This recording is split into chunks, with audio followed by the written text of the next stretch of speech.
our friends took their share and fought like men in the great field. All day long, whilst women were praying 10 miles away, the lines of the dauntless English infantry were receiving and repelling the furious charges of the French horsemen. Guns which were heard at Brussels were ploughing up their ranks, and comrades falling and the resolute survivors closing in. Towards evening, the attack of the French, repeated and resisted so bravely, slackened in its fury. They had other foes besides the British to engage, or were preparing for a final onset. It came at last.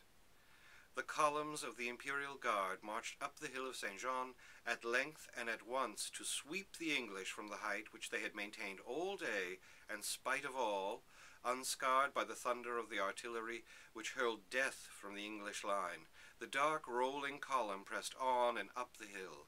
It seemed almost to crest the eminence when it began to wave and falter. Then it stopped, still facing the shot.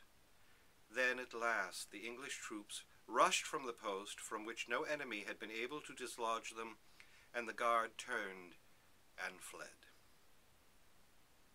No more firing was heard at Brussels. The pursuit rolled miles away. Darkness came down on the field and city, and Amelia was praying for George, who was lying on his face, dead, with a bullet through his heart.